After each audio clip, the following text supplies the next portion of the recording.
Lots of people want to know what I think about Darrell Brooks Jr. pleading out on the gun charge a few days ago. They want to know what I thought about his treatment of the judge, what I thought of his courtroom demeanor, what I thought about his demeanor with his lawyers, so on and so forth. Well, folks, you're watching Sight Sounds Flavors on YouTube, sightsoundsflavors.com. If at any point during this video you like it, please give it a thumbs up. Also, please be sure to subscribe, ring the bell for notifications so you won't miss a single video. And by all means, leave a comment down below. So first and foremost, he's already been sentenced to 1,000 years. So whatever was going to happen with the gun charge didn't really matter. Now, he admitted that it was a stupid thing that he did. He admitted that, he acted incorrectly. And these are things that we never would have heard in the Waukesha Christmas Parade trial. Now, there's still an appeal pending on that. So obviously, he's not going to talk about the Waukesha trial during the gun charge, and he didn't. He was very respectful of the judge, which a lot of people were shocked at given how he treated Judge Durl. But here's the deal. I think a lot of us are privy to the fact that Darrell Brooks does not like women. Look how he treated Erica Patterson. Look how he treated Judge Durl. Look at how he treated Sue Opper. Look how he's treated his own mom. There's a reason he had to sleep in the SUV in the driveway. He was probably, something else with his mom as well. We don't know. We don't know if he was like that with Dr. Mary Edwards. We don't even know if that's really his grandmother. The point is, though, is that the judge in the gun charge was a man. And he is a lot better with men. He was very respectful.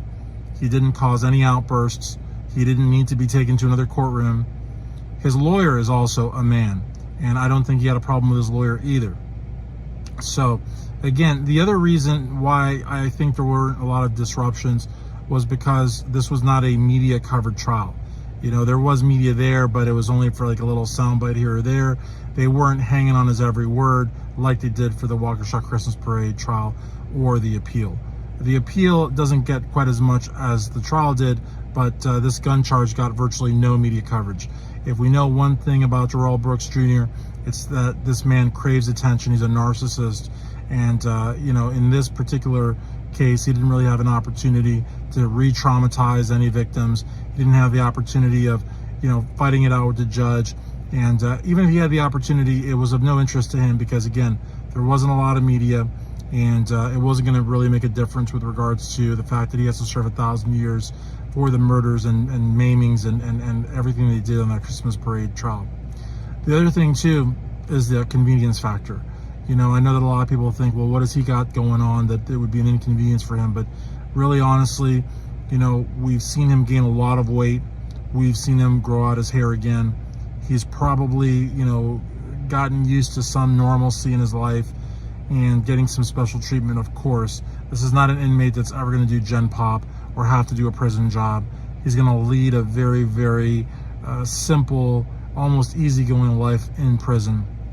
And he may not want to have to get up and be transported or even have to, be taken down to a room to be in a Zoom proceeding.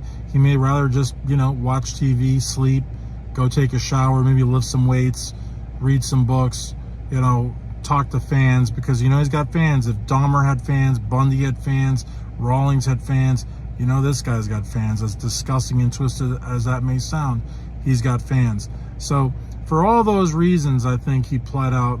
I don't really think I'm very surprised. I tried to reflect on it. I looked at some of the footage that's available on YouTube, and I just sort of thought about it, and honestly, I'm not surprised at all. And for the reasons I listed, he's got an issue with women, especially women in authority. And, this judge was a man, and I don't think he had an issue with him. I don't think he had an issue with his lawyer. Like I said, I don't think this case was an opportunity for him to traumatize anyone. It didn't involve Erica Patterson. Yes, it involved his nephew and some other family members, but honestly, I don't even really think he cares about them very much. Obviously not. He shot at them, so I just think that this was sort of just kind of thorn in his side, if anything else. And he was able to make nice with the judge, and the judge thanked him. I think the judge was very appreciative that he didn't make a complete circus out of his court like he did with Judge Durl. So I think that this may also be his attempt at gaining some positive PR. I don't know. I don't know what goes in his mind. I don't know what he thinks about, but I'm not surprised that he pled it out. I will be more curious to see what he does with the appeal, but he has no shot of winning that appeal either. So the reality of the matter is that we're going to continue talking about the trial, because the trial is what I think intrigues so many of us. And I agree, he was given way more latitude than a criminal defendant in his situation should have been given. Do I blame Judge Darrell? No, but because Sue Opper was guilty of it as well. They went above and beyond to make sure that this guy did not have a legitimate ground to stand on for an appeal. But in the process, I feel like they gave him way too much latitude. And I feel that a lot of the victims, unfortunately, had to sort of bear that. You know what I mean? I think that the judge had ample reason to keep him in a different courtroom. You know, and many times, her words, she would walk it back. In other words, she wouldn't throw him out. She would try to figure out ways, maybe with a bathroom break or a lunch break, maybe adjourn early for the day. She would try to, and to her credit, she wanted to make sure that he had above and beyond a fair trial. Even though Don Woods is going around saying, a lot of what Darrell said, that it was a rush to judgment, it wasn't a fair trial, it should have been moved, et cetera, et cetera, et cetera. But the reality of the matter is that I believe that, the judge and the prosecution went above and beyond to make sure this guy had more than a fair trial.